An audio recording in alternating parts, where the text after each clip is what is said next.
Let's go back to the Murray-Darling Basin Authority where we started, and do you get the sense that there is something brewing there that goes beyond the river, that there is a lot of frustration in the bush over various issues? We'll hear from Bob Catter first, who quite often, of course, identifies some of these frustrations. Here he is.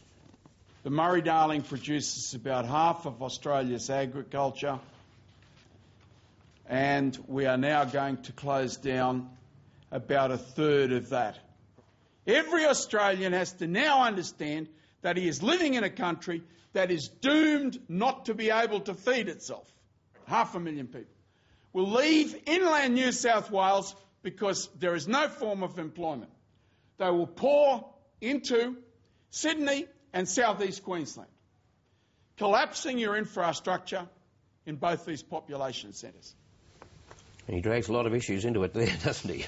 Well, it's wildly exaggerated. He doesn't do himself any good by exaggerations of that kind. But yeah, there's problems in the bush. There are always things brewing in the bush. The bush is an area which has very, tremendous challenges. It lives by the chance of weather, and it also has had a long experience of being rescued by government.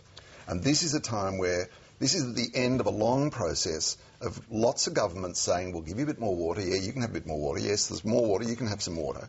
And now the reverse is happening. And it's very tough. It's tough individually on the bush, and it's also tough on the psyche of the bush. They're having something taken away, and that's so contrary to the way in which they expect politics to work. It also comes at the end of a long period of drought. So people who feel they'd just made it, they're just still gasping. Well, now it's raining, but then, the message that they're getting from this guide to the draft of the plan from the Court of King Characters is that what you've had over the last 10 years, that's going to be cut by a third or whatever. Now, I don't think that's necessarily the case, is it? Because we're talking about cuts different kinds of water.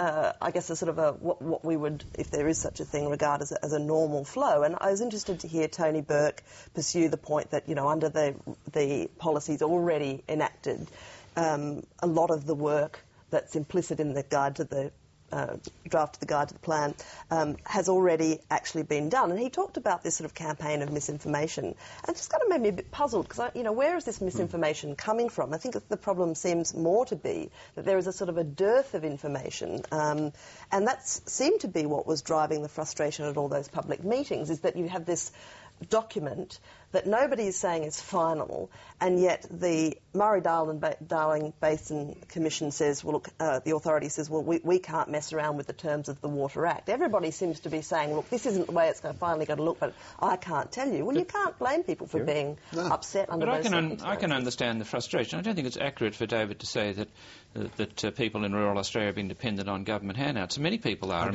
So is the entire of the public service. And what you've got here is, and I think Bob Catter is exaggerating, but I understand where he's coming from. What you've got here is decisions being made about people who run hairdressing saloons and butcher shops and farms and whatever, being made by public servants in permanent employment in Canberra and some other states, being supported by academics in permanent employment, and being barracked on by inner-city Greens who usually are wealthy, have good jobs, professional jobs, superannuation to follow. No wonder they feel frustrated in the Murray-Darling. I would too, and I think this hasn't been well handled in the sense that there used to be a tradition in government. The report was done to the government came out with proposed policy changes from the report, then it was opened up.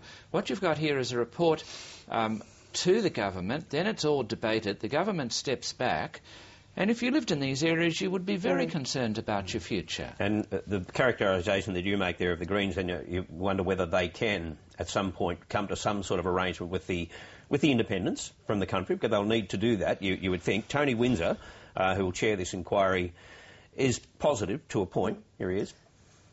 And I think there's a way through this where both sides, they mightn't have a win-win, but they'll have a better. If the outcome becomes skewed by politics in a hung parliament, it will go nowhere. So in that sense, it may not even reach the light of day in this particular parliament. But if I understood what Tony Burke was saying to you just earlier, he seemed to be saying that he would be bashing this plan into shape personally to get it into a shape that made it a going concern in this very hostile bicameral system that we presently have, right? So he was saying the plan will end up sort of being my plan because it can't get past me. So therefore... But then he'll present it to the Parliament, and then that becomes a challenge for the Parliament. I mean, I think it's a little unfair to look at this issue, a tremendously complex issue, and say that it's the cities trying to impose a solution on the bush. There is a wide understanding in the bush that the use of the river cannot go on as it has, that there has to be change. What I find inconceivable is that this report would go out this week without it also being clearly said by the government to each river, and indeed to each valley, you've already done 50% of all you need to do.